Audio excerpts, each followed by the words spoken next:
Maar pauze uit, ik zal het zijn even Oh. van.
Good day, ladies and gentlemen. Welcome to the Grand Prix before the Grand Prix.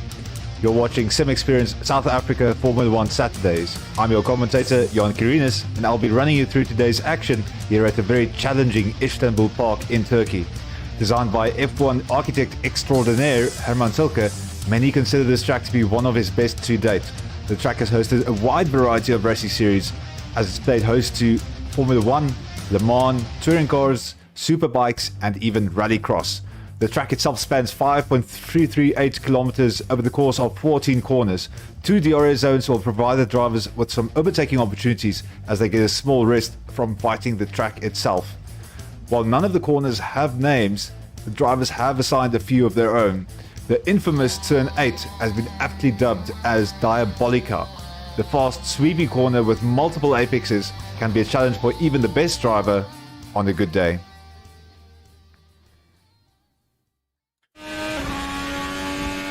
Welcome, ladies and gentlemen. It is so nice to see you yet again.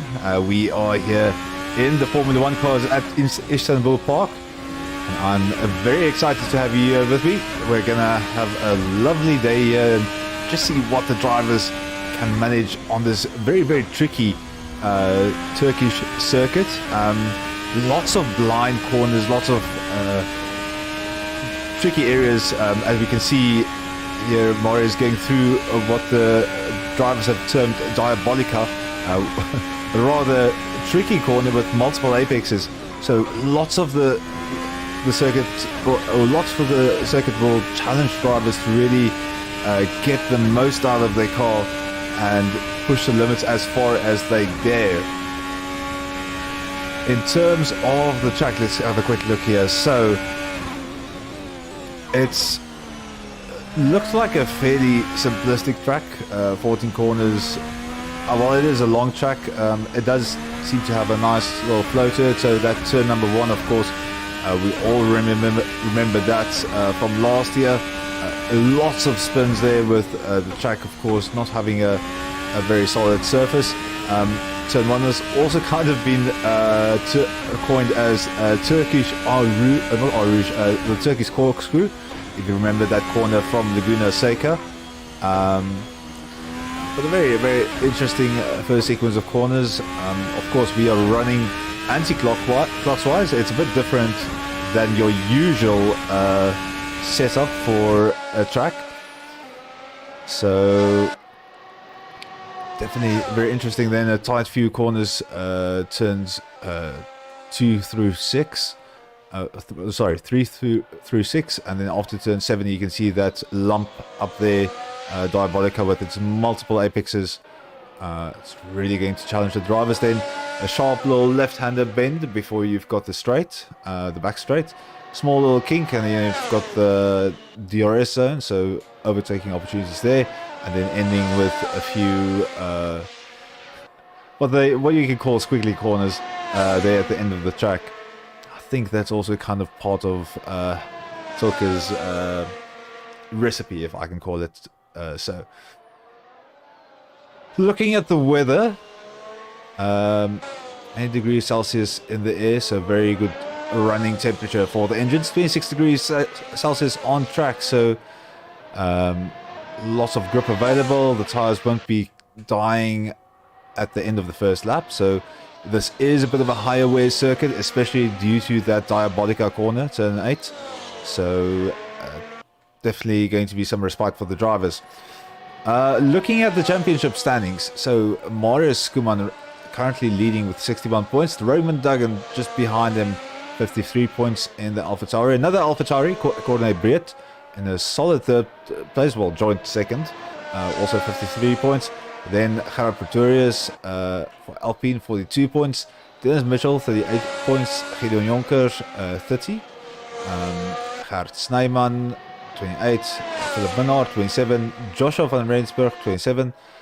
Jason Macbeth, 26. And then the rest of the drivers: Dirk Brandt, Jude Stewart, Alistair Barnard, Rob van der Reever, Mornay de Ploy, John Stewart, Pieter van Rensburg, Gijsbert Attinagel, Willem Stein, and Sean Dednam.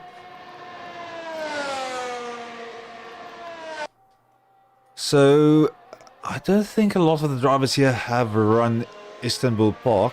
It's a bit more of a obscure circuit when it comes to racing. It's kind of built a far distance away from Istanbul, so drivers don't normally get to it. And the history of the circuit has been quite interesting. So, of course, Hammer Tilke designing it. Basically, the track came to life, I think it is 2005. And then after that, the track started having some difficulties with the hosting of F1, so it should have had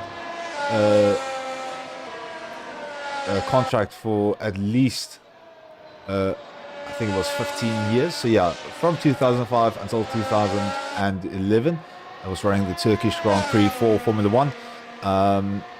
In that process, Bernie Ecclestone actually, through one of his companies, bought the circuit to try and make it a bit more viable. They had trouble with spectators coming in, and then the track was then bought over by I think it's a car rental company, Intercity, that now currently owns it.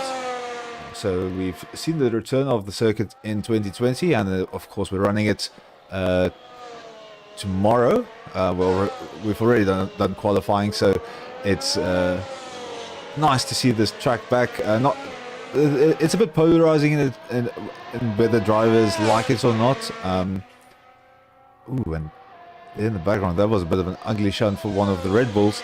But yeah, it's a bit of a tricky circuit, so not all drivers like it. It can get quite bumpy through Diabolica, so that corner it can be chaotic. But for a spectator, it's actually a nice track to watch. All of the undulations make the cars look really great, and of course it is going to be action packed with the fact that it's so easy to make a mistake around it. So it all depends on which side of the fence you're sitting. Just having a quick look at the YouTube chat. So Rob van der Heever, they're just saying hi for Sharon. Also Sharon Skuman shouting for her husband, of course. So that's going to be Marius Skuman. And then Peter van Rensburg saying good luck Marius and Rob. That's going to be Rob van der Heever.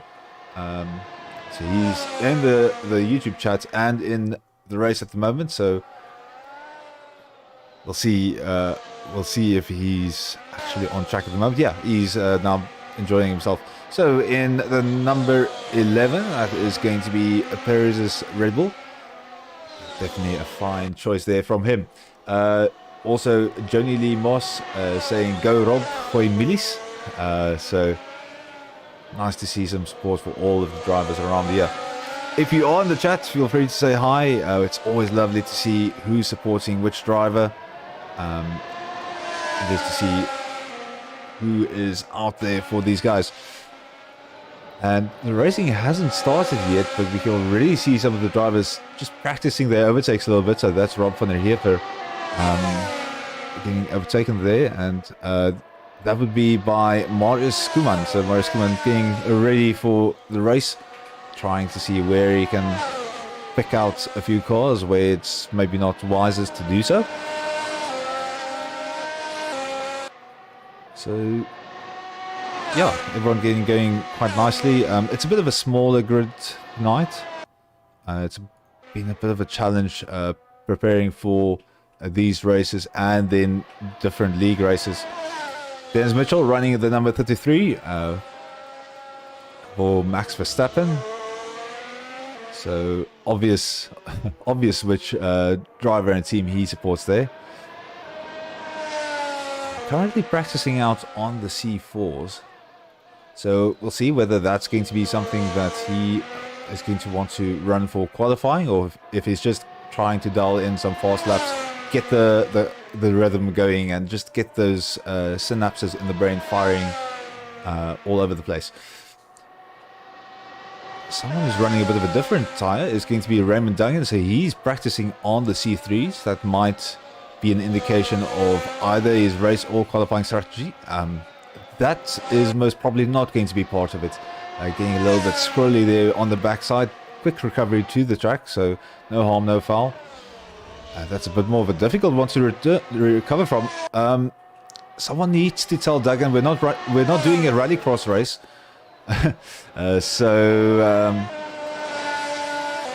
Taking the car all kinds of places it's not supposed to be. So he's testing or practicing all of the mistakes so that when they happen, he is prepared. Another driver to be looking out for. Conrad Brett is currently running the C4s. Usually he's on a harder tire, so he might be mixing up the strategies a little bit. So softer tire for Conrad Brett. That's going to be an interesting one to see what happens there. Also, I do have to mention we have had to make a bit of a rule change. So in the past, you had to start the race on the compound that you qualified on, but unfortunately that's caused some major issues with how the pit stops have been run.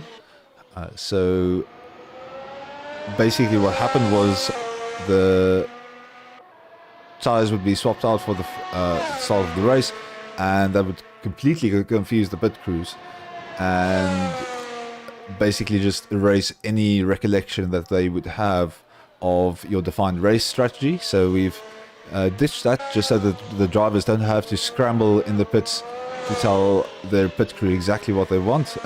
They can set it at the start of the race and forget it, which makes it a bit easier to just focus on the racing itself, and we don't see the big mix-up that we had in the pits last time. So, this is an interesting one. Gideon Jonkers on the C2 tires. I'm not exactly sure what he's planning with that. He's the only driver that's kind of played around with this particular compound. So I'm very curious to see what he's going to do with that in the race, or because you kind of want to configure your tire pressures ahead of time, since it does affect how the tire pressures do affect how the tires heat up and how they're used during the race. So he's definitely planning something with these, and it's going to be interesting to see how he brings them into the race. Maybe an early undercut and then onto the hards for the rest of the race. Maybe getting out of the way of most of the drivers and then just focusing on getting some clean laps and nailed out on those hard tires. But yeah, there's Mitchell definitely preparing himself then for qualifying. Maybe not going off track, but just getting ready for that those fast laps that need to be run. Still 11 minutes of practice left, so we'll have our 20 minutes of qualifying after that, and then it will be the race itself.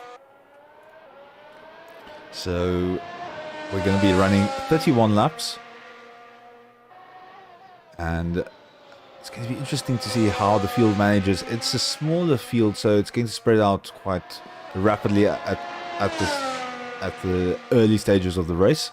But then as people make mistakes, as the tires start wearing and as the pit stops happen, we'll see some drivers being brought back together again, and that will be the areas that we'll really look out for.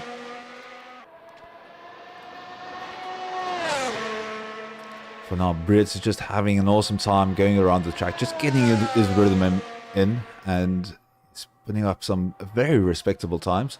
So there's Mitchell currently with a 125.101. Corne Briet with the 229. Unfortunately, just too eager on the throttle there, and that's kind of sent him into the grass. Marius Kuman coming towards the back stretch. Just that little kink there. He needs to get that sorted out before you can get the foot down, and then it's just flat out all the way. And that corner right there they just went through, they call that faux rouge. A bit of a fake rouge, but maybe not as big a resemblance for that corner as they've got for the Turkish corkscrew.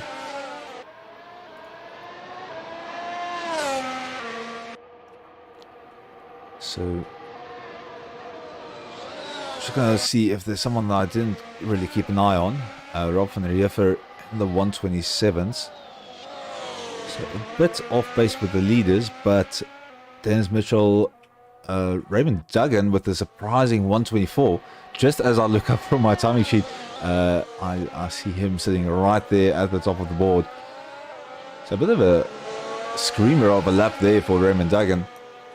And behind me, you can also see just how close Mitchell, Breert, and Schoeman are. So there's going to be a battle that will be brewing just from the start of the race.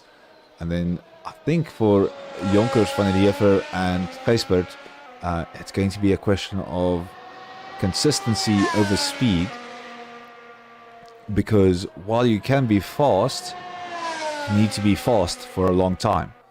And that is normally tricky with 31 corners, a tricky track, and a car that kind of wants to kill you at any opportunity it has. So you really need to be careful and not rely on your speed as much, but on that consistency.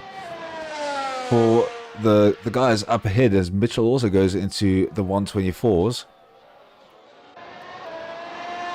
it's you've already kind of gotten the consistency out. You're fast with your car. If you drop a little bit of pace, you're not too slow, but you do need to pay attention that you keep the car up to pace, because you are very close to the opponents in front of you, so that battle is going to be happening. It's going to be a lot of pressure, and you need to keep that car within the limits at all times. But for now, it's going to be a very interesting situation when it comes to qualifying. Already two drivers into the 124s. There's Corné Breert just kind of jinxing around Marius Schoeman. And that's going to be his qualifying tyre, the Reds. So the softs, C4s. Normally, as I say, he doesn't run them, so it's going to be interesting to see how he performs on the softer compounds. He's actually been able to qualify quite well on the harder compounds in the past, so he might be a bit of a dark horse when it comes to qualifying itself.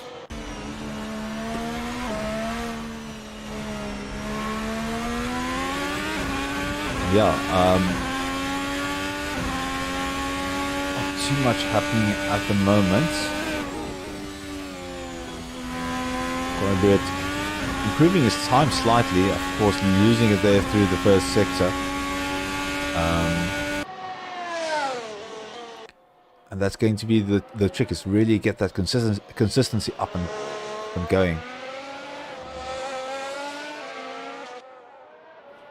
But yeah, 6 minutes and 20 seconds left, but then we'll just quickly send you to an ad break. Get the drivers all sorted out for the qualifying runs, get them back into the pits. Sometimes it takes a while to call them back. They like to keep on practicing. So while you're on an ad break, we'll get that sorted out, and then qualifying will commence. The track is a little bit longer. It's about 1 minute, 1 minute 30 seconds. Let's round it up a little bit.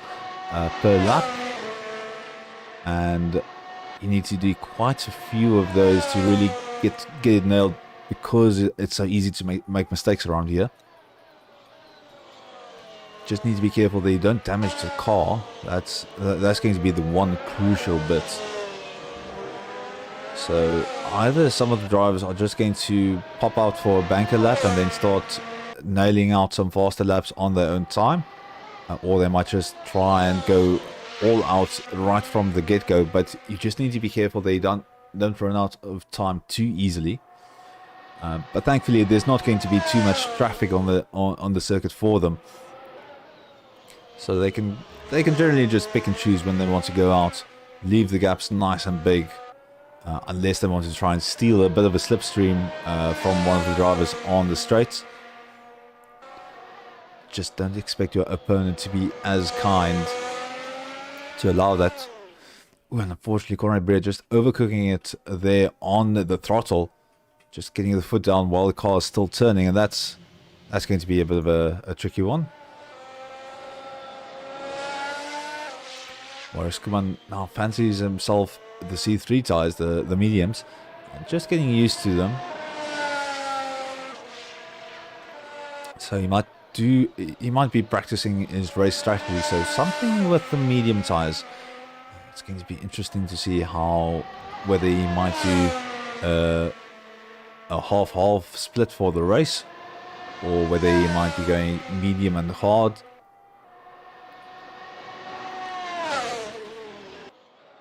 So that tyre can be quite consistent. You just need to make good use of it, and it all depends on the temperature as well. I don't know exactly how. I think it was Van der Juffer that was running the C2s. No, sorry, it was Jonker running the C2s. So getting those tyres up to temperature is very dependent on setup. You kind of need to get the tyres scrubbing with the camber of the wheel. So you can see there's a massive amount of camber on the tyres as they just lean in towards the inside. That really causes the tyres to scrub and kind of to heat up a little bit more. It might be that is actually what he wanted to set up for the circuit itself. And he had to resort to the harder tyres to run the tyres a little bit cooler. It all depends on how that car is set up on the inside.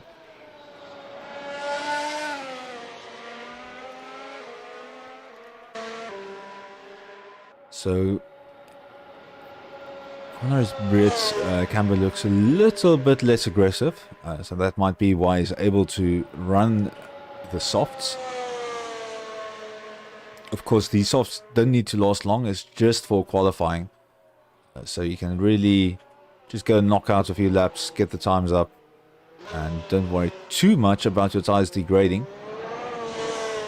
And then when race time comes, all bets are off.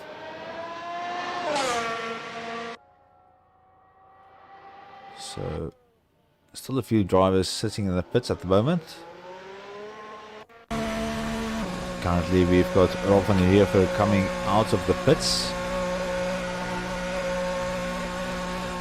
as he's preparing for the last 2 laps, basically. Just enough time to get around the circuit and start applying lap before the title runs out. I must say though, if we compare this to the camera angles that we had from Alonso and Russell in the real world, it just shows you how tricky it is to see out of these cars. You're so low down, you basically just see the tops of your tires, and that halo does obstruct your vision quite a bit. That being said, it does provide a big safety benefit, so good reason for it being there. We've seen it save quite a few drivers this year or this year and last year, so definitely a necessity. Open for just coming into a little bit of traffic. Well, I say traffic, he's just got some company for the backstretch as he hurls along in the Red Bull. Conrad Brea joining the other drivers in the 124s. That is a superb time. That is a 124.179. Blisteringly quick. And with that lap, his first and third sectors were actually a bit poor compared to his normal times. So there might be even more time to gain. He must have really hooked up that middle sector of his. So 20 seconds left of practice and we'll be heading to qualifying. Of course, you'll be getting a lovely ad break. And we'll get going.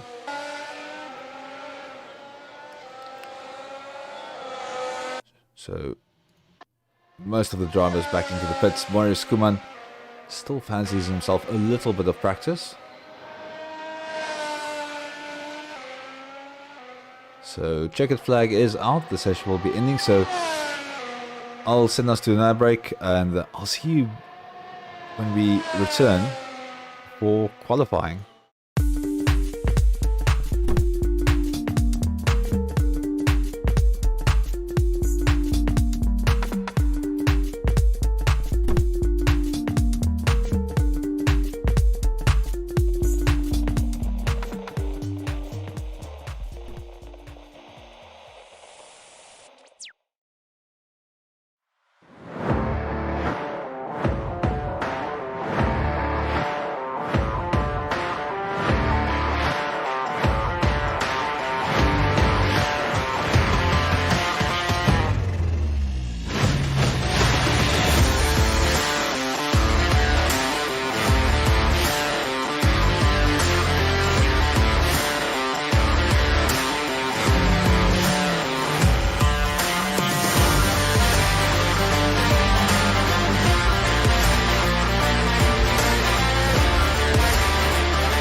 Welcome back, ladies and gentlemen. We are on track with our drivers. Corne Brett is currently leading the pack out on the run towards the start-finish straight for qualifying. So we'll go on board for him for his first effort and see how he gets along. You can see already some tricky slow corners there just before the straight, so it's going to be crucial to get the car settled early and get the throttle down quickly. Line corner to the left, very tricky if you haven't put in your practice. Now on the uphill run, car just flat out and just hurl it into the left-hander, prepare for that right-hander, and now almost a U-turn, not as tight. Quick bend now, tight entry for the corner. It widens a bit on the exit for you to get on the throttle a little bit earlier, and now it is Diabolica. You see the multiple apexes just supremely fast, superbly fast. and you just need to hang in there and keep your foot in it. It's going to be very tricky if a fight is still raging by the time that the two cars reach that corner. I don't know how you can go through there too wide. Then down the back straight, just flat out corner, and now of course have with DRS available, and then into some very hard braking zone. You need to make sure that you keep the car under control. You don't overpower the rear and get the rear wheel sliding out from underneath you. So that is going to be a 124.377 for Cornay Brett. I think he will be very happy with that one.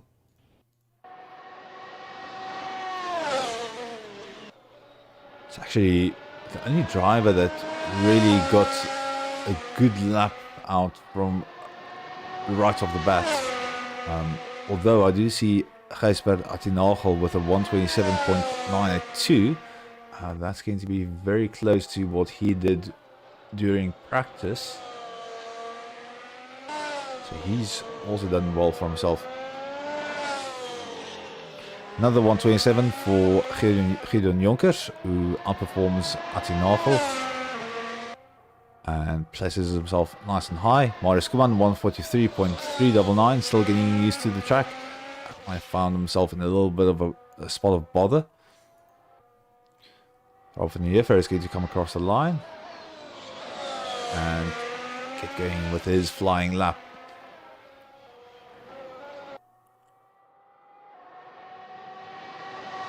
So for some reason he's not showing up on my timing screens, which is a little bit odd. I will also get the on-screen timing screens showing in a few moments.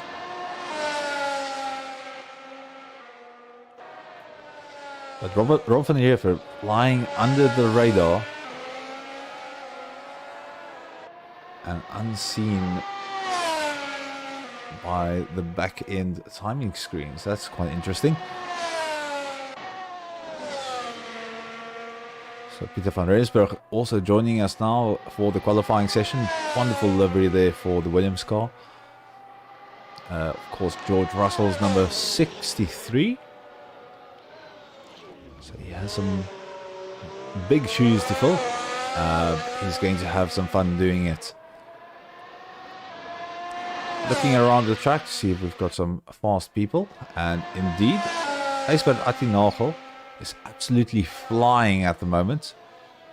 6/10 down and still has a fair chunk of the track to go. So this is going to be interesting to watch. Running in Nikita Mazepin's Haas. I don't know if that's akin to running the number 13 on your car, or whether it is just something that you can do. But he's still kept a hold of most of his improvements from the earlier stages of the lap.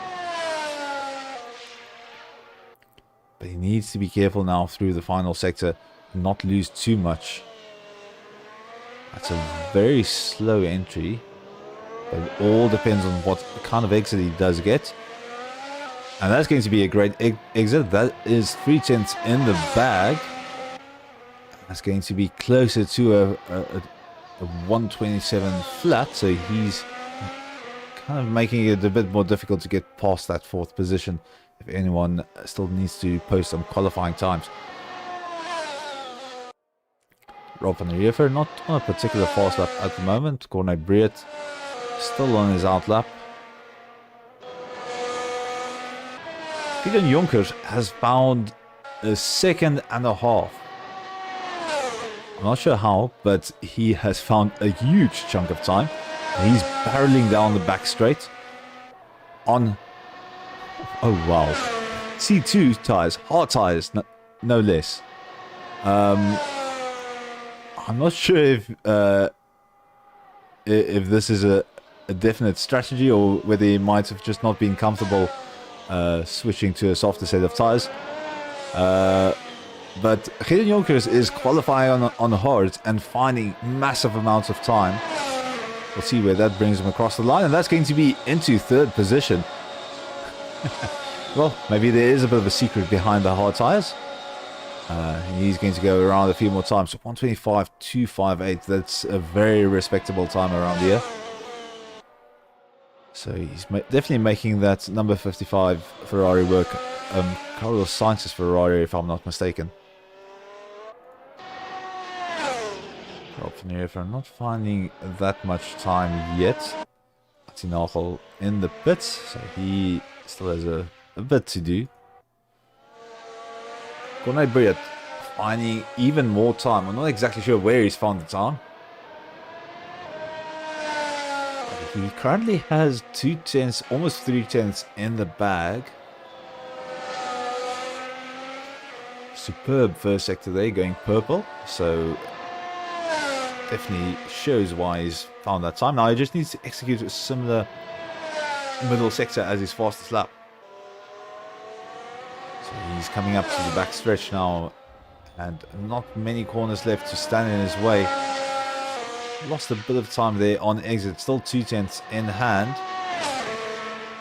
Not as fast as middle sector as of yet, but he is slowly making up that time yet again. Now final few corners in the third sector, and this is where it's all is going to be make or break. So keep an eye on that delta as he exits the final corner. Nice smooth acceleration, and you can see he's got 3/10 in pocket. That's going to put him so close to a 123, but it's going to be 124 almost flat. And that's a time that I don't think we will see beaten in the 10 minutes left of qualifying. Mauro Skuman jumping into second position with a 124.974. So still a bit of space left there in the front runners. I know there were a few drivers that got into there were more than 2 drivers that got into the 124s. So Skuman is definitely not safe where he's currently sitting. He's going to want to do a few more rounds to really improve on that time. Meanwhile, the other drivers have a very nice opportunity here to kind of sneak in if they can. Maurice Skuman, of course, immediately recognizing that. He's tried to fix it. A bit of a lockup there, costing him all of the 2/10 that he worked so hard for in the start of the lap. And he's already gained it back. So definitely lots of opportunities for him if we look at where he's kind of going faster and slower. He really needs to focus on those lockups. It's not doing him any favors. Further around the field, Peter van Rensburg struggling a little bit there. Very, very rough first sector.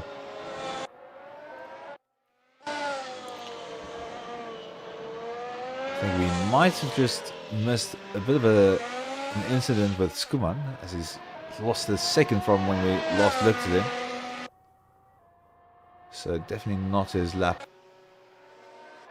Gideon Jonkers also not finding the time that he would want, so that 258, the 125.258 might be very close to what his best has been for this circuit.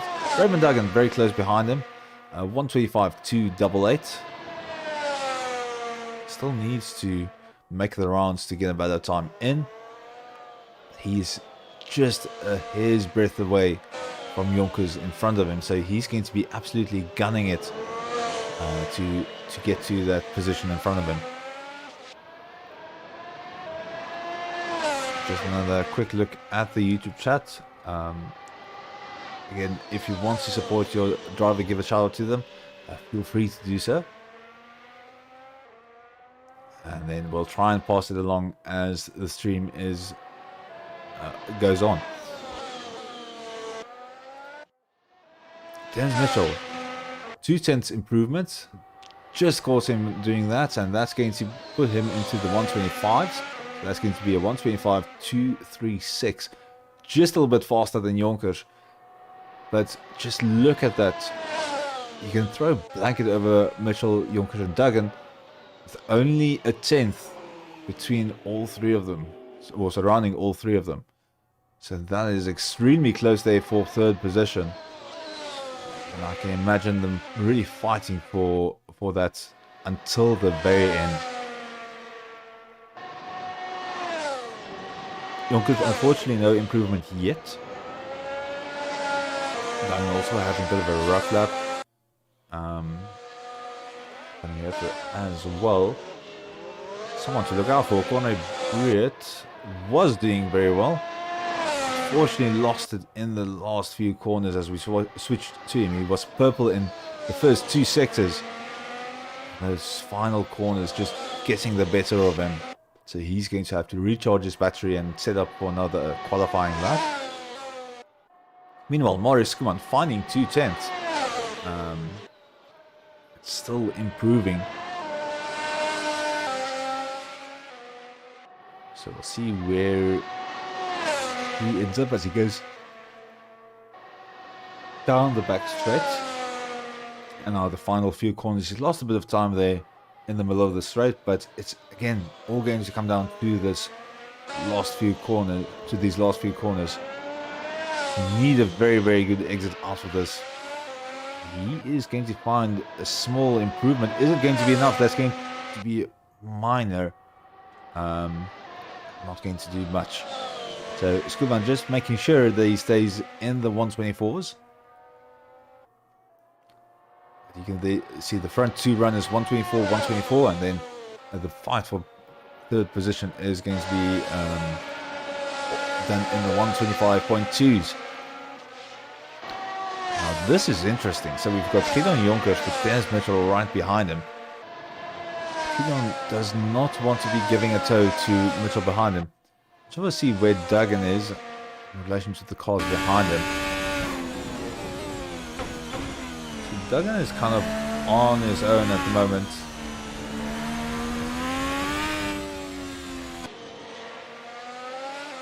And that is a massive improvement, 3/10. That's going to send him up all the way into 3rd position. He's very happy with that. He's going to go directly to the pits. Gideon Jonkers will be starting with a fast lap. He's got Mitchell right behind him. Mitchell just itching to get into that toe. And just get a small advantage from that. 5 minutes left of qualifying, so almost ready for the race. And one of the cars they're pulling offline, I think that might have been Morris Skuman. Skuman doing a 124.794, so improving his time by 2/10. And of course, Duggan, the 3rd driver into the 124s, so leaving the 25-second club behind. Oh, and a bit of traffic there for Jonkers. He might have gotten a draft of that. You can see his time with 2/10 of improvement. More importantly, it's going to hold up Mitchell for him. So that might be a very, very good thing for Jonkers. Finding, well, I'd say a back marker. I'm not too used to saying back markers, but finding that other driver on a slow out lap while you're on your flying lap. So 2.5 tenths, very, very close. He's going to have to improve a little bit more if he wants to jump ahead of Duggan. But for now, the fight is going to be against Mitchell. So now, focus. Smooth in, smooth out. Get that acceleration down as soon as you possibly can. That's going to pop him above Mitchell. Mitchell's going to say no and pop himself into the 124s. So 124.9 for Dennis Mitchell as he secures 4th place. And Jonkers needs to set up for another qualifying lap. Conor Braid is still going around the track. He's just trying to get into those 123s. It's so tantalizingly close.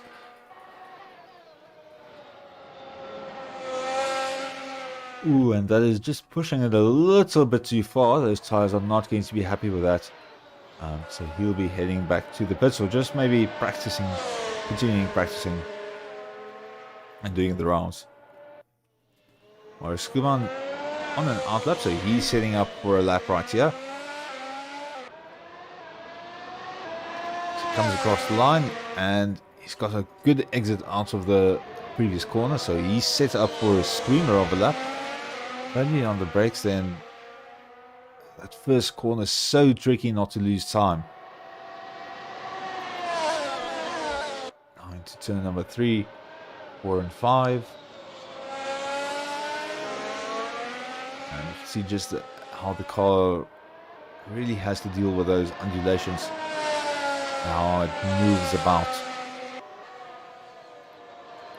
Last few corners before the back straight, and he's still on the cusp of his previous time, but he needs to find a massive amount of improvement if he wants to even get close to Briet. Although Duggan just popping ahead of Skuman, so Skuman has even more pressure on his shoulders. So he's going to need 2/10 from out of nowhere to be able to answer the lap that Duggan just put in. So we'll see what happens in those last few corners. This being crucial to a fast lap around here. 1 minute 40 seconds left, so this is going to be one of the last opportunities for Skuman. Unfortunately, he's not going to be able to find the time. It's still very nice to be that close to your fastest time, but he is not going to be able to improve on his opponent there. Corne Briet finding a 10th in that first corner, still improving. Raymond Duggan on an outlap, while Skuman recharging his battery. And Gijsberg Akinagel finding a huge chunk of time as he goes into the final few corners. Just looking at that exit, he wants to have a smooth entry. Ooh, and there was a hesitation on the throttle there. That's cost him some time. So it's only going to be a 10th improvement. That's not going to count for much. Corne Briet coming across the time, improving by, I think that was 3/10 when we swapped over. 30 seconds left. Not too many drivers on track. Raymond Duggan is going to be setting up for a fast lap, so we'll keep up with him.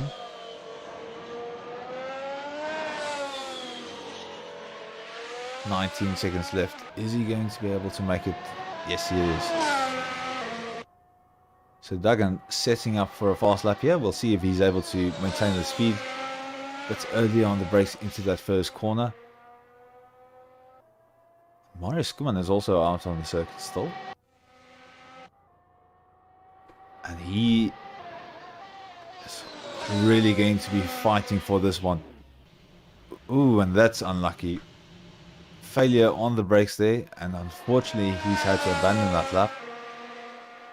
Knew from the second he missed that braking point that he was not going to make it. Back to the pits for him. Now Duggan is still running about, not really finding a huge improvement on time. So for him, this is just a bit of practice before the race gets started. The rest of the drivers already in the pits, getting their pit strategies sorted out now that the pit crews can actually remember what they're supposed to do. And we're just waiting on this gentleman right here to get his last bit of practice in before the race.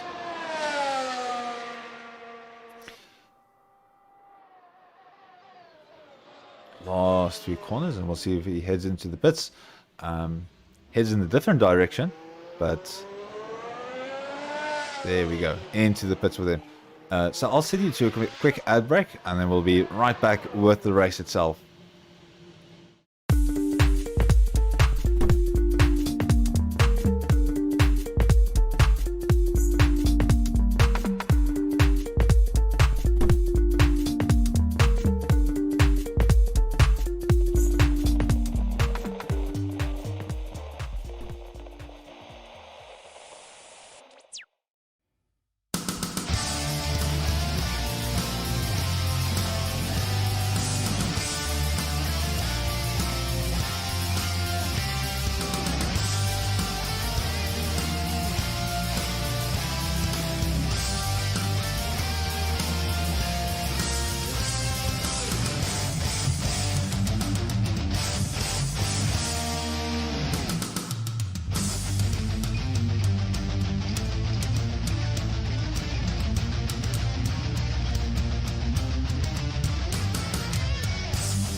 Welcome back, ladies and gentlemen. We are on the grid with the drivers, ready to get the race underway.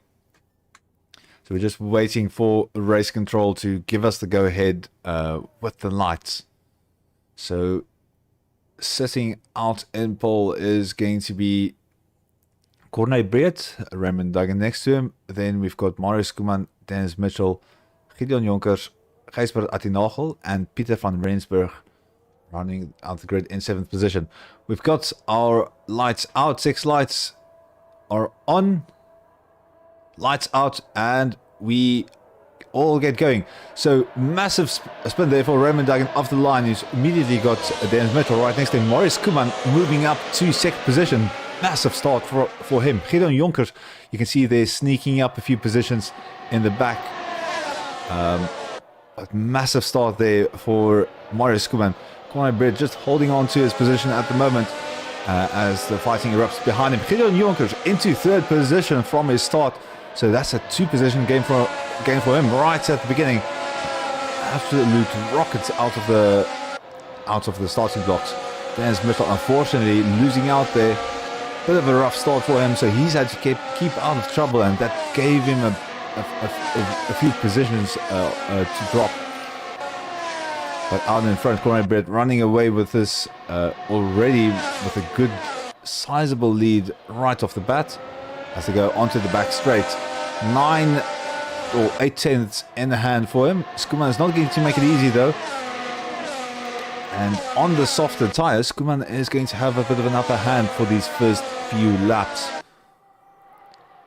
Down into the last few corners, and already in the background you can see Dennis Mitchell pressuring Gideon Jonkers.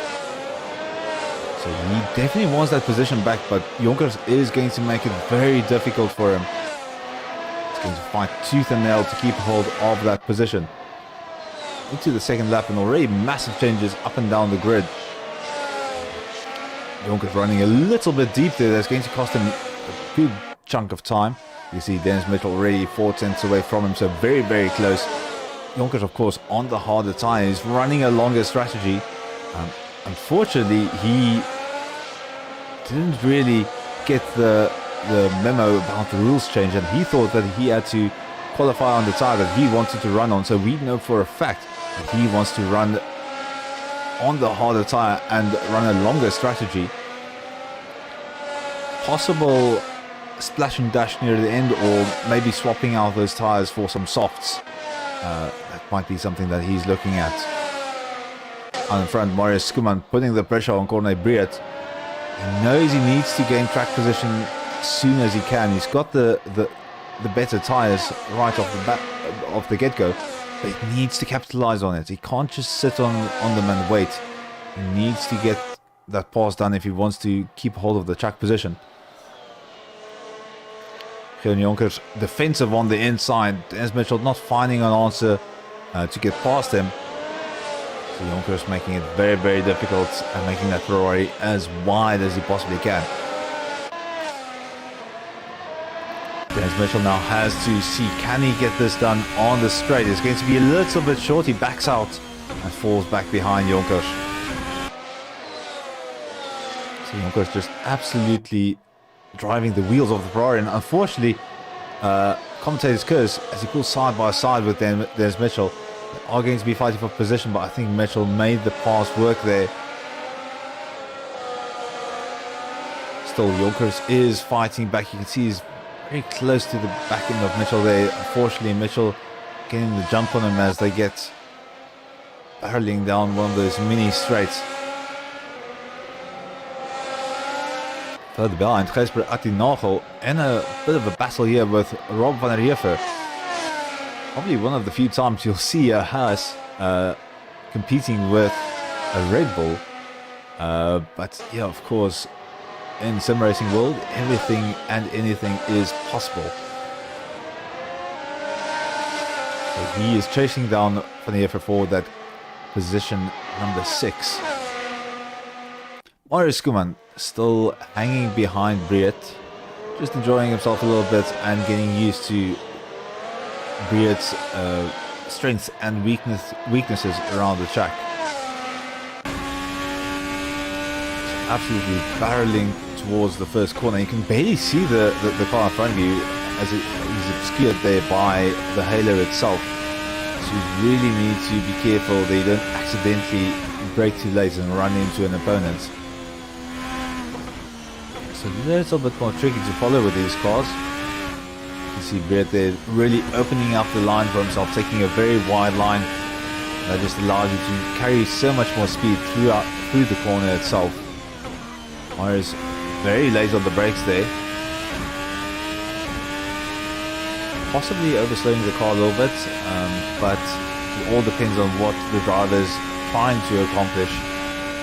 Flat out through Diabolica and just maintaining the distance of 0.6 between himself and Briat. And here the tyres right on the limit, they're possibly locking a little bit as he chases down Briat. So he just needs to be careful that he doesn't overcook those tyres and ruin them before he can really make a use of them. Raymond Duggan, he's been very quiet for the majority of this race. He hasn't had battles going on around him, but he's done very well to secure that third position and hold on to it through the race start. He's on the medium tyre, so he's going to be running possibly a strategy that splits the race in half. Mario Skuman on the C4, so he would expect him to maybe go towards the hards, unless he's been able to make the mediums work for a longer distance in the race. That's Nagel on the C3, so on the mediums, finding himself between two C4 runners, so that both drivers around him have better tyres. And that could become an advantage if he's able to get a few good laps in when Van Heerfer goes to pit for some new tyres. Unfortunately, that's not going to help at all, as Atsenalfa unfortunately runs wide off the track. So he has to chase down Van Heerfer yet again. While we were chatting, Skuman took the lead, so sorry about missing that. That looks like a mistake from Corne Briat. A fairly sizable gap between the two drivers. So Briat unfortunately losing that pole position. Skuman is going to try and run away as fast as he can. And looking at the lap times, it's not too big of a difference between the two of them, so that swap might have happened a bit earlier. I just completely missed it. But Skuman currently leading by 2 seconds from Corne Briat in second position, and then another 2 seconds to Duggan behind him as the drivers start spreading out on the grid and just settle into their rhythms as they go along. Now the interesting thing is going to be what the strategies are for this race. Corne Briat setting a purple first sector, so absolutely flying at the moment, and he's really trying to hunt Skuman down as well as he can. It's going to be a tall ask to bring that gap down as fast as possible. Second sector not being the best there for Corne Briat. Almost 0.2 slower than Mario Skuman. And he's only 0.4 faster on the first sector, so it's not going to chip away at that he's not going to chip away at those 2.5 seconds that quickly. Dennis Mitchell now in fourth position, having stayed ahead of Jonkers. He's opening up the gap, so 4 seconds between himself and Jonkers.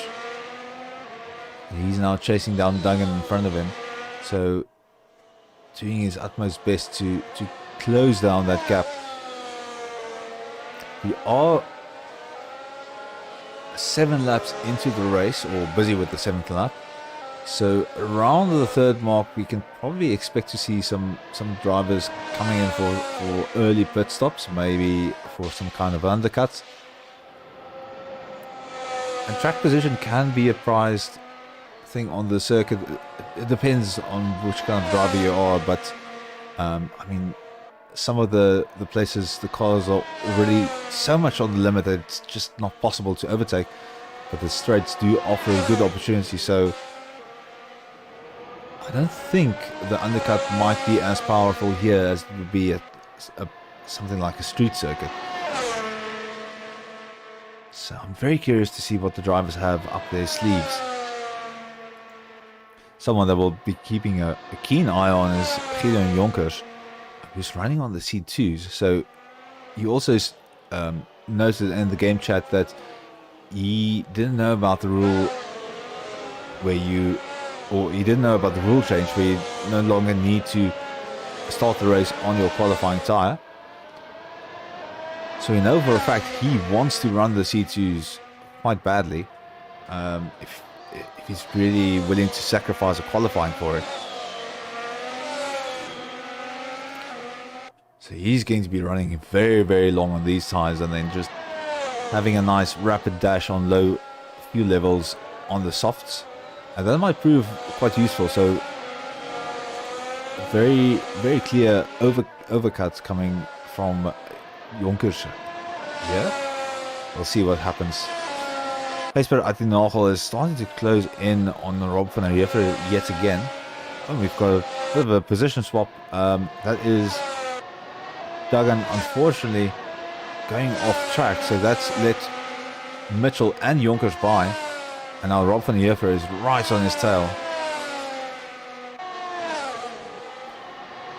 So a bit of a rough lap there for Raymond Duggan.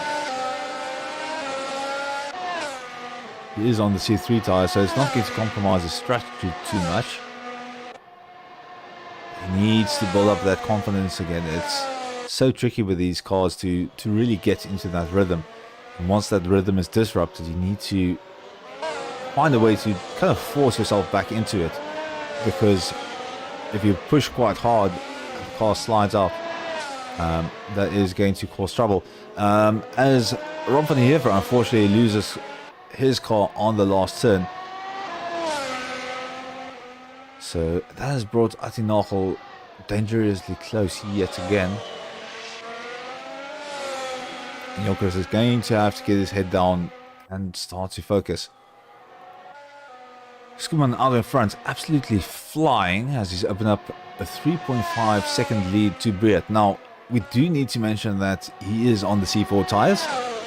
He is going to run a shorter stint and he has to pit sometime soon. Unless he's found a way to make those tyres work.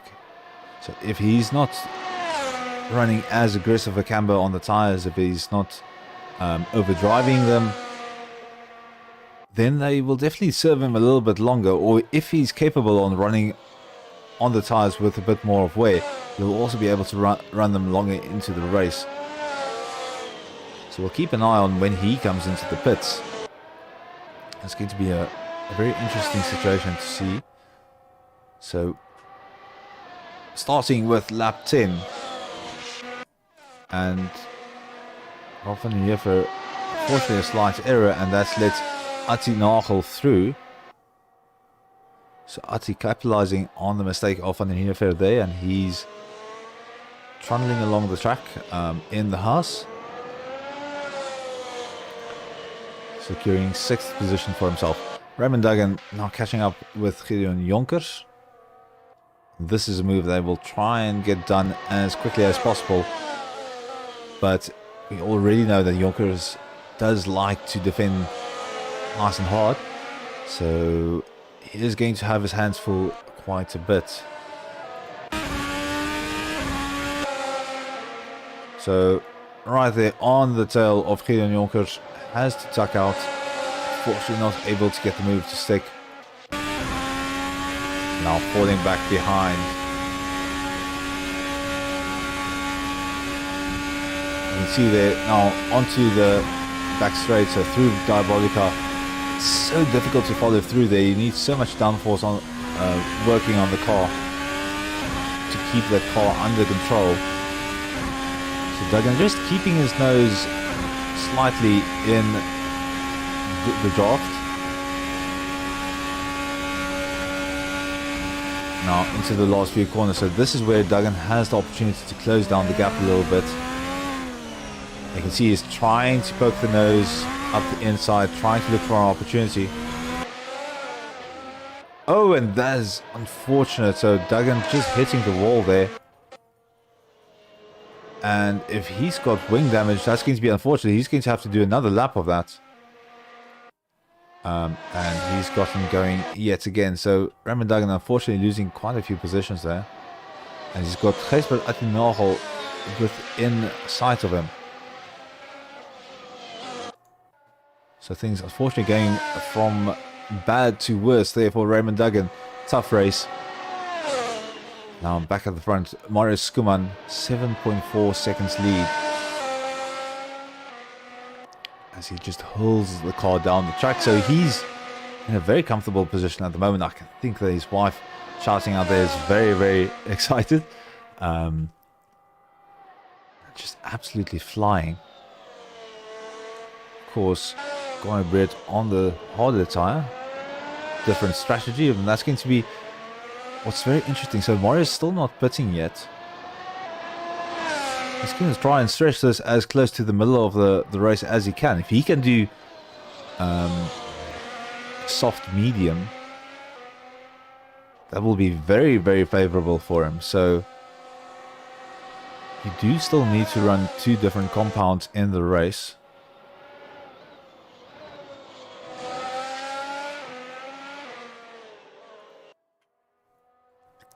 But if he can get that soft tire to really work its magic up to halfway in the race, that's going to be a big, big advantage for him.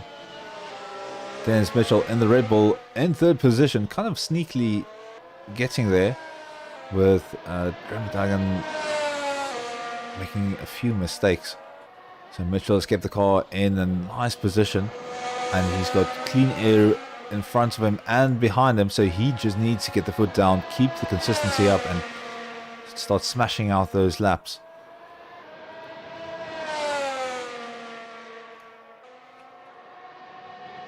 So yeah, the drivers are still required to use two compounds during the race. So Mitchell is going to have to swap in those softs, even though he looks quite fond of them. But he might have something up his sleeve. Now onto the 13th lap. Conor Britt just enjoying himself here. You can see he's just keeping the consistency up, trying to keep the car going. Or maybe go on board with him and see what it looks like from his perspective. So it's a bit tricky when the driver's hands come in front of the racing line. That's the challenge of being so low. You can see just the sheer amount of grip that these cars have. The amount of speed that he throws the car into the corner is just absolutely insane. And yet through Diabolica, no braking, just flat out. All just depends on how cleanly you can get the car turned in. Car being very compliant over the curbs there. As the split suspension does its job. Now through the kink on the back straight. Through the DRS zone. Underneath the Panasonic banner. And now heavy braking here at the end of the circuit. Preparing for that main straight.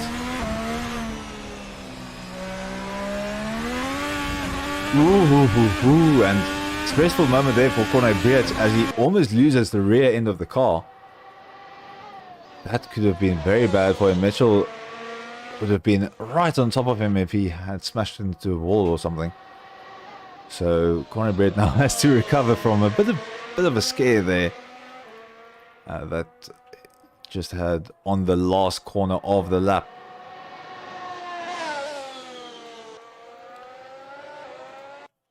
Gijsbert Atinagel also a bit of a lonely position at the moment. Rob Niefer and Peter van Rensburg quite far behind him.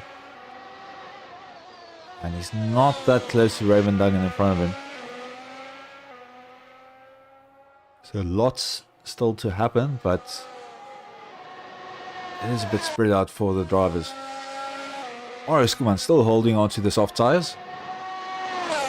14, busy with the 14th lap. So getting very close to splitting the race in two for his stints. It's a very, very long time on those soft compounds.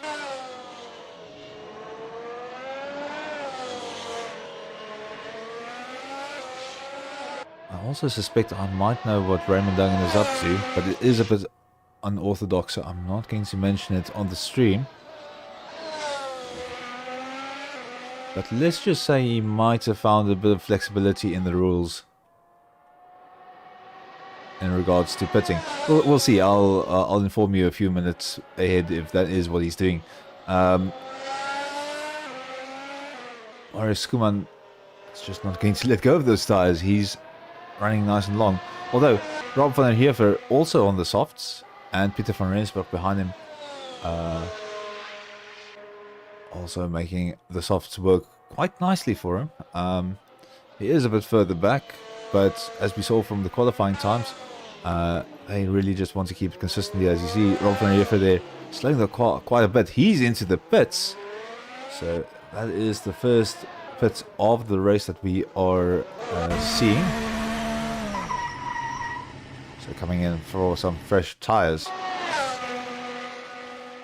Eyes now on Marius Kuman. We know Van der Heever is in, so the axe has dropped on the red wall tires. We'll just see if he's been looking after them a bit better than Van der Heever and Van Rensburg. So he's into the pits in his preparation for lap number 15. Or 16, sorry. So he's coming in for a pit. Conor Breet is going to sail on past. He's still on the mediums.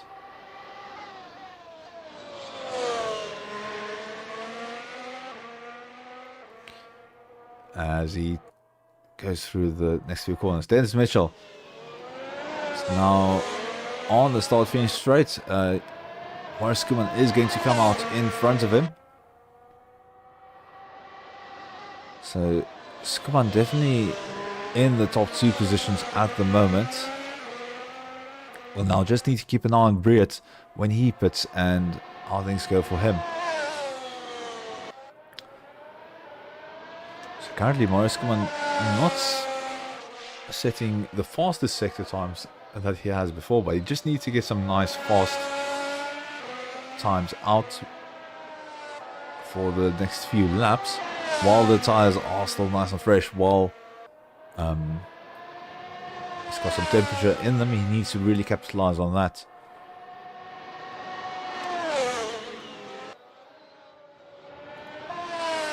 Jan Jonkers still making the rounds there on the C2 hards,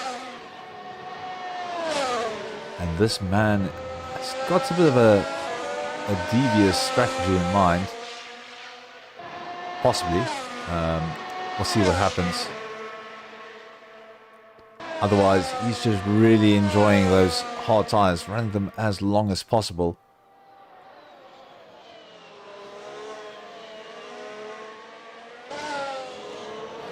Now, within a second, or 1.2 seconds, 1.3 seconds from Mitchell in front of him, it's actually starting to make up the gap a little bit.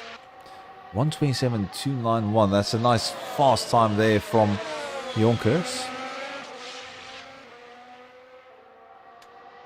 He follows closely behind. There's Mitchell. So only drivers in the pits so far: Marius Kuman and Peter van Rensburg. Ralf van der Heever swapping to the C2, so he's unfortunately not on my list. But he seems to have pitted as well, swapping out his tires for C2s. So Van der Heever and Van Rensburg going for the classic soft-hard combination for the race.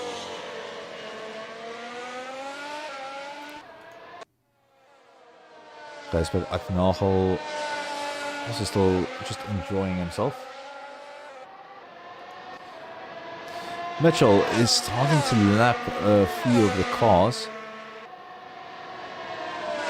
So he's got Yonkers right behind him, but they need to kind of clear this traffic as quickly as possible. I think that is Van Rensburg just doing a superb job of keeping out of the way. And that is Mitchell into the pits with the C3s. It's actually quite close to the soft runners. But we'll see what he comes out with. Geert Jonkers is going to go up into 4th position. So Mitchell pitting out of that fight. He doesn't want to lose time due to it. And that's open up an opportunity for both himself and Jonkers. We'll see what Jonkers is able to do with this clean air. And Dennis Mitchell is making his way out of the pit. He's not going to come out in front of Attenagel.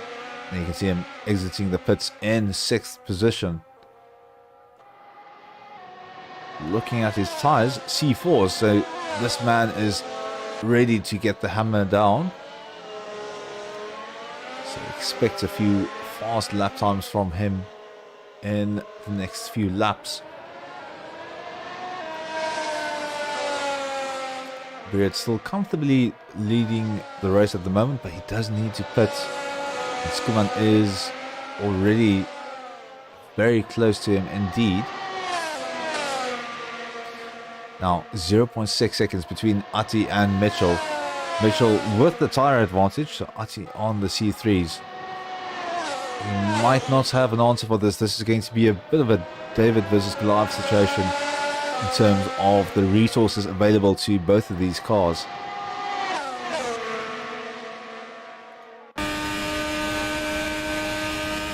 And Mitchell is going to get the move done very quickly at the end of the back straight, and Atti is not going to contest that. He does know this isn't his fight, and just going to do his best not to lose time in regards to that fight.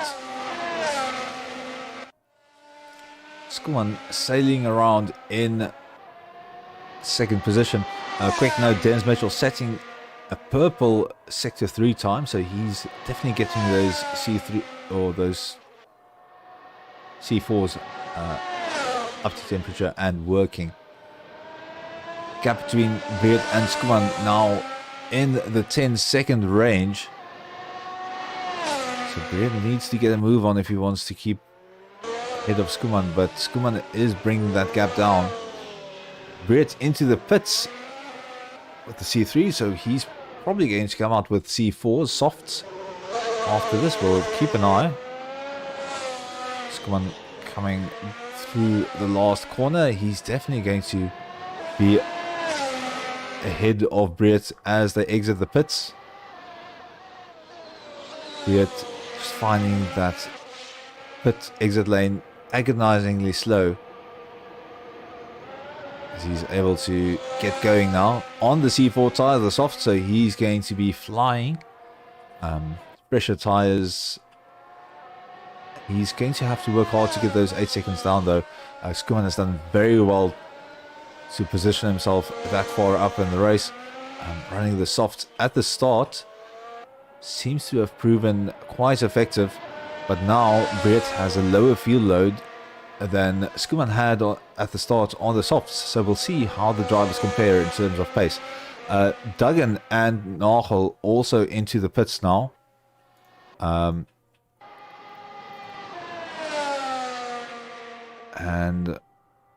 Van Heuver is not going to be close enough to really challenge them. Duggan already out of the pits on the C4, so soft tires yet again. A lot of drivers favoring the strategy of running on the softer compounds with the lower fuel load that you get for that second stint. Mario is one of the few drivers opting to rather have the softer tires on the higher fuel load, but getting that better race start. Geert Jonkers yet again in 3rd position, so where he was at the start of the race, I think. Or he was in 4th, but doing a superb job of keeping himself in that position. setting some nice, fast, consistent laps. So he's opened up a massive gap between himself and Mitchell. I just need to check. There's actually quite a good reason for that gap, and that is because Gideon on the hards still needs to pit. So we'll see when he brings in those hard tires. If he wants to swap to a softer tire, this is a good opportunity to do so. We've seen the soft tires lasting for more than 10 laps. But we'll keep an eye on this gentleman right here and just see what he's up to. I think most of the drivers have pitted now, so I can let slip what I am thinking about his strategy. So I'm not exactly sure, but he might have planned to do a pit stop right at the end of the race and kind of cross the start-finish line in the pits themselves. I'm not exactly sure if that's going to work out for him, but it might be that he's trying to get that pit stop done on the very last lap and end his race in the pit lane.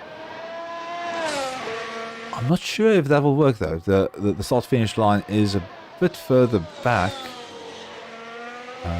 so he's probably tested this, so I'm not exactly sure.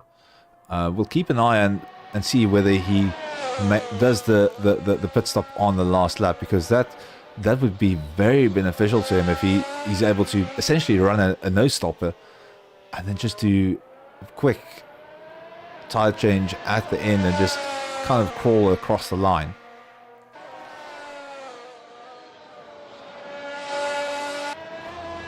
Someone who's definitely not crawling at the moment is Marius Skuman. 6.7 seconds ahead of Britt. So Britt is clawing back that lead that Skuman has on Britt on the softer tire. Already purple sector 1 and a green sector 2 for himself. So doing a very, very fast lap indeed. He's trying to chase that gap down as quickly as he possibly can. Lap number 22 going on to 23. So 22 laps done in this race and still 9 to go. So Britt does have enough time if he can gain a second per lap. Previous lap for Corne Britt 124.961 versus Marius Skuman's 126.180. It might be that Skuman is saving his tires for a little bit later during the race, so not pushing it as much, because he does know that Britt is chasing him down from behind. It could also be that he's got a friendly pit crew member there watching the race for him, just updating him on strategies, so he will most definitely be aware of Britt right here running on the softer compound, and he'll be adapting his strategy accordingly. Joker's still on his tires, not pitted yet. Still doing 127s. His last lap actually being his best. So the lower fuel load is doing wonders for this car.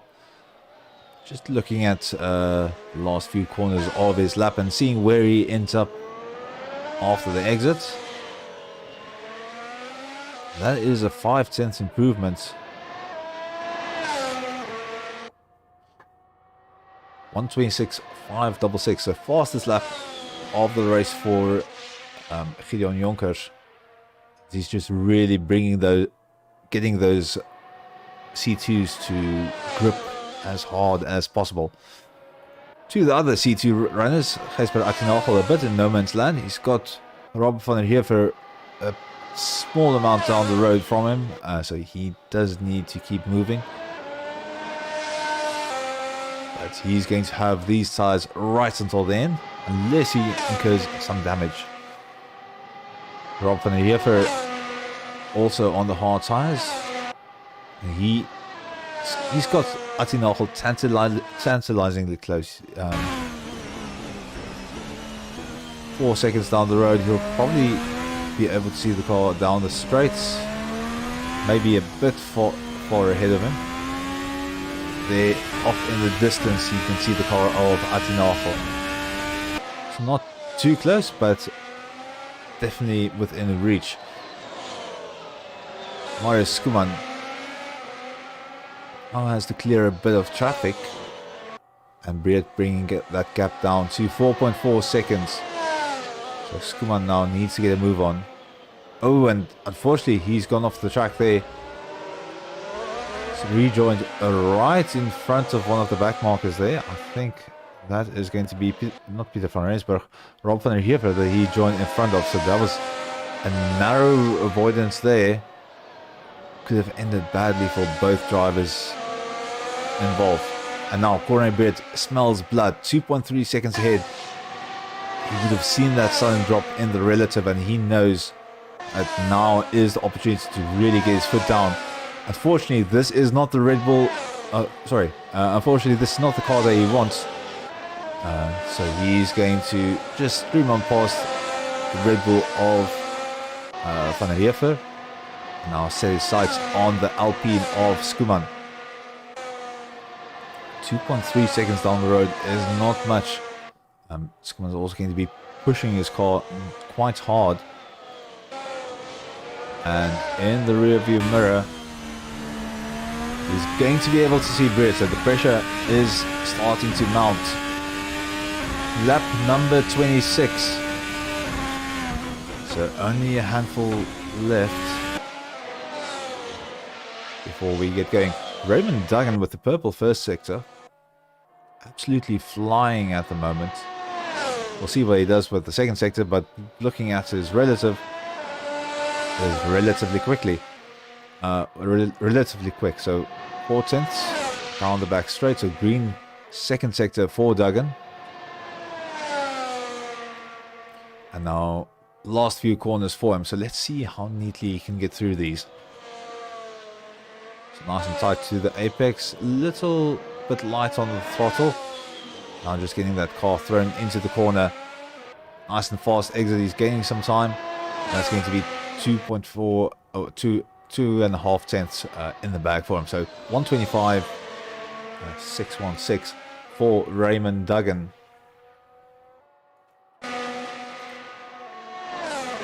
Now back to the battle for the lead. Skuman, you can see they're already improving on his delta. He's got Gijsbert Atinachel in front of him. Will no doubt give him some space to come past. But Skuman still needs to get this done as quickly as possible. Barreling down the main straight. He's got a little bit of a toe from Atinachel. So that's going to count in his favor. And there Ati gets out of the way quite nicely there. Very respectful driving between all of these drivers. Skuman now flies down the start of the second sector. Corne Briet also getting past Atinachel now. Björn Jonkers in the pits finally. So not doing as late of a pit stop as I thought he would have. But he is going to come out very, very close to Dennis Mitchell. This might come down to the wire. Dennis getting out from under him just before Jonkers gets out of the pits. Skuman and Briet are within fighting distance of one another now. Briet within a second, so he's going to have a draft. And now this is going to be the battle for the lead of the race. Corne Briet on the soft compound tire. All depends on how much of that he's been saving and how much he had to use to really push to even get this close to Skuman. Skuman, of course, on the mediums. It does look like he's been saving the tires quite a bit. So we'll see what happens. Briet fancies himself a chance. Just shows the nose. Gets the pressure mounting. Right on the rear. 2 tenths 2.5 tenths separating the two drivers. And Brett is looking at all kinds of different lines to see where there is a weakness. Starting to poke and starting to prod.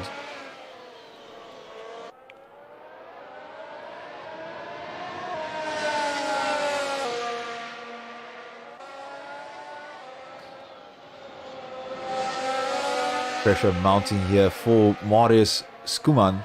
Corne Brett is starting to hunting him down. So this can go either way.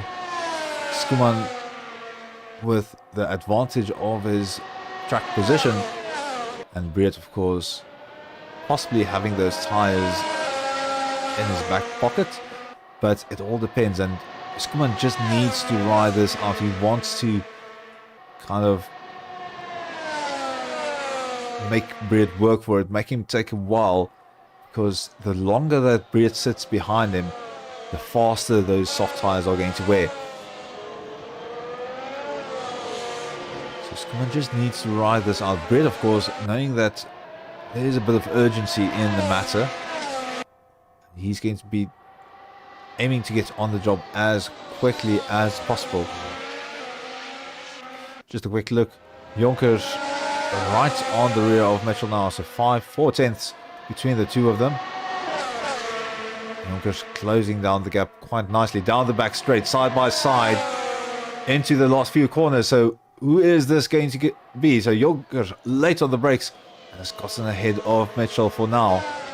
That battle is still going to ensue for the rest of the race, but Jonkers gaining a position again on the fresher soft tires. His strategy might have just paid off for him. There you can see 126, 129, so substantially faster than his previous laps on the harder compound.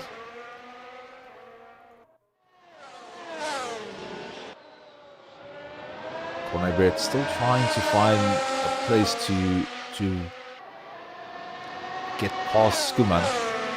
He's definitely staying very close to him, but finding a spot to overtake is a bit more of a tricky matter, so he's still trying to work out the puzzle. And in the meantime, Skuman is just hoping and praying that these last few laps go by as quickly as possible. Crossing the line, pits closed, and it is lap 30 of 31. 2 more laps of racing left. And oh no. Unfortunately, Corne Brett losing the rear of his car. That is going to be very good news for Skuman, very bad news for Corne Brett. So Skuman now just needs to keep it clean. Brett still in a very solid second position, but unfortunately that is the end to the battle that he was looking forward to quite a lot. Gideon Jonkers just having a very, very fun time there in the position. He's just trying to get away from Mitchell behind him. Mitchell with slightly older tires, not able to find an answer for the sudden pace that Jonkers is displaying on track. Raymond Duggan in 5th position after a bit of a rough start to the race. So he's made a fair recovery. But he's definitely going to be frustrated with how it turned out. Atinagel all on his own. Rob Vernever kind of off into the distance. So at this moment, it's just about getting those laps in. Final lap. And Marius Skuman is leading by 6.3 seconds. So he is going to just be focusing on getting everything done as cleanly as possible. He's got 6 seconds to play with, so no risks need to be taken. Just needs to get this car across the line through Diabolica, keeping the car well within the bounds of the track. Now barreling down towards the back straight. narrowly missing the bollard there, coming very, very close to it. Just now charging down the back straight. Car shaking quite badly. This can be quite unsettling if you're in VR. Last few corners. Brett is still tantalizingly close. And Marskman gets a clean exit, and he's going to come across the line in first position. Corne Brett rounding the last few corners. Well fought for second position. Leon Jonkers still making his way down the back straight, so the pack definitely spread themselves out quite a bit during the course of the race. So Atinahol finishing in 5th, Van der Jeffer in 7th. Now Jonkers coming across the line in 3rd position. Big congrats to him. And definitely a good day for strategy. Dennis Mitchell, 4th position. And Raymond Duggan coming across the line in 5th. So a bit of a rough race for him. He'll be focusing his sights on the next race.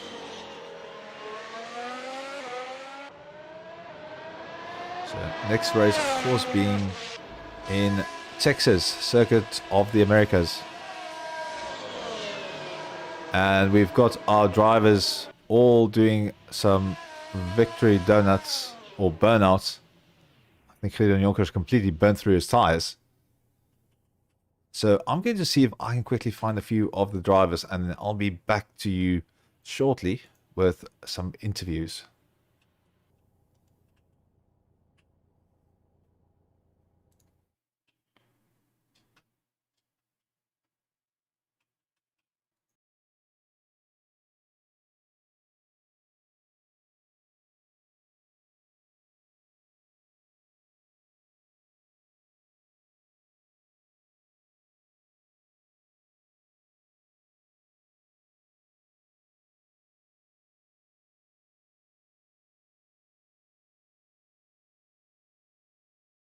Everyone.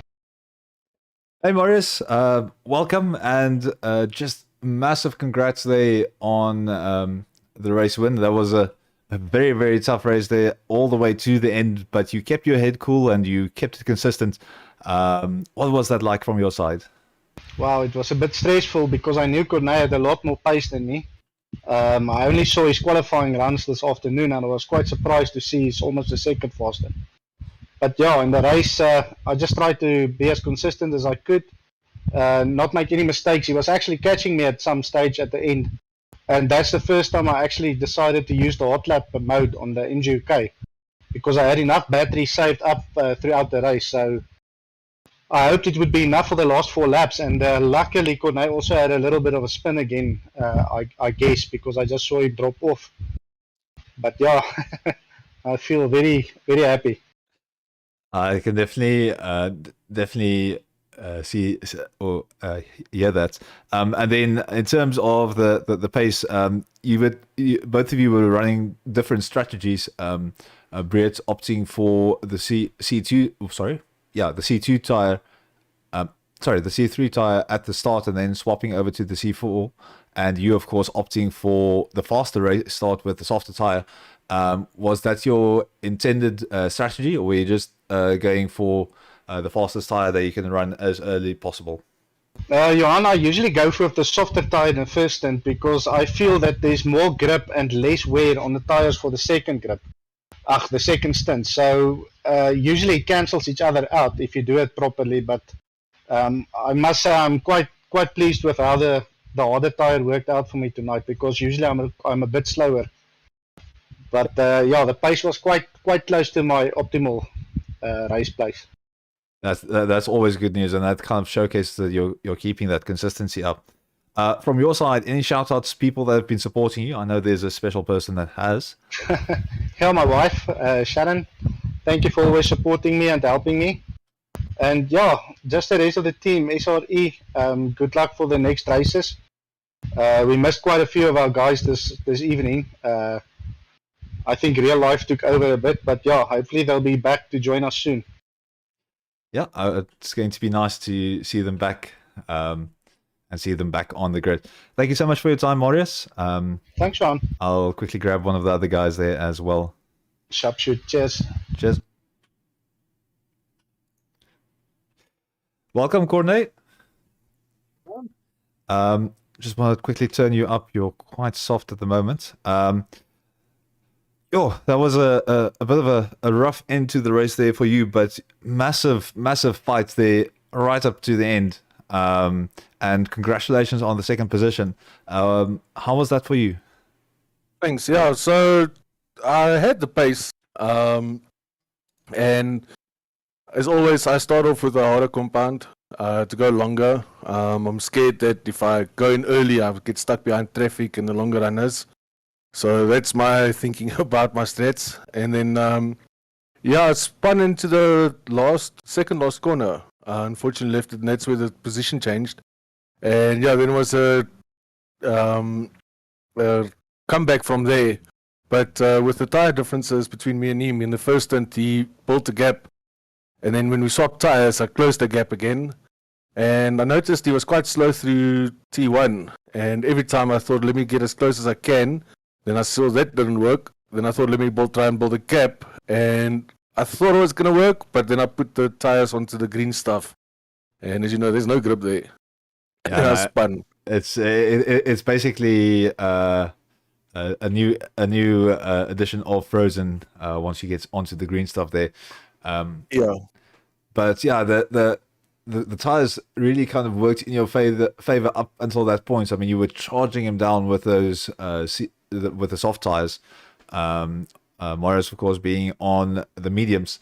Were you concerned of running out of trade on your tire, or kind of making them lose grip a bit before you reach him? I was concerned because I did the practice runs and I noticed it's going to do about 10, 11 laps before it goes into the yellow and kind of starts losing grip.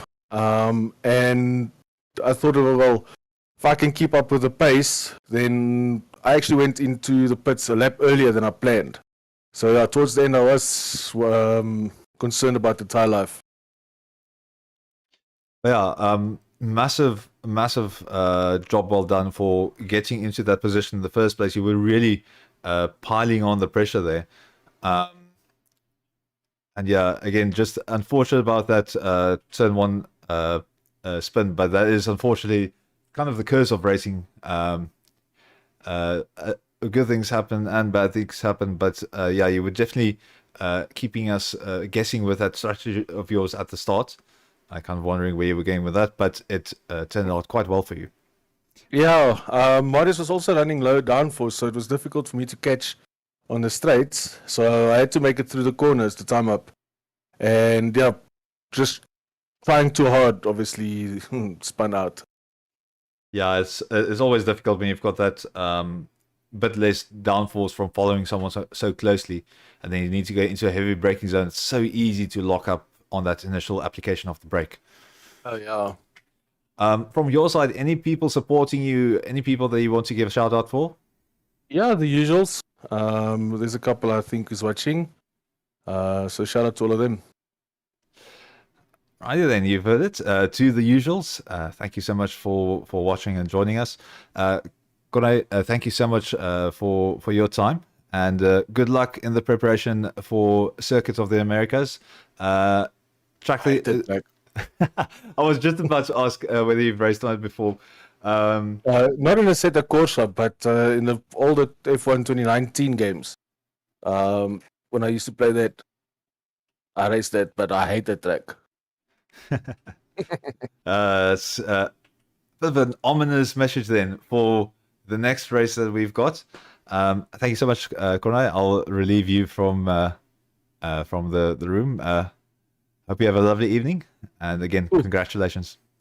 Thank you. Thanks for the stream. Always a pleasure. Right, so that concludes our action for the evening. thank you so much for joining us. So just quickly looking on screen, well, if you want to join the racing here, if you want to get involved, there is a description or a Discord link in this description. And you can just go through there and get all of the details. So what is coming up next? We've got the MX5 Cup that's going to be tomorrow evening on Sunday, so do subscribe on the YouTube channel for that. F3 Virtual Championship also going to be happening at Austin, Texas on the 23rd. And if you're an All Factor 2 fan, Tuesday Thunder, if I read that correctly, also happening here. So if you want to the details for everything, you can just check the Discord link and follow the relevant sections in there. Next up, we're going to go to Austin, Texas for the Circuit of the Americas. Fun track for some, for other maybe not so fun. So it's going to be very interesting to see what happens there.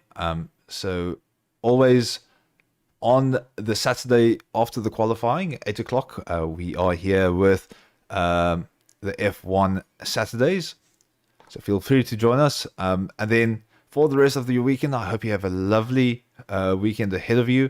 If you're joining us for the MX5s, I hope you do enjoy that. And then I hope you have a lovely evening and stay well and stay safe.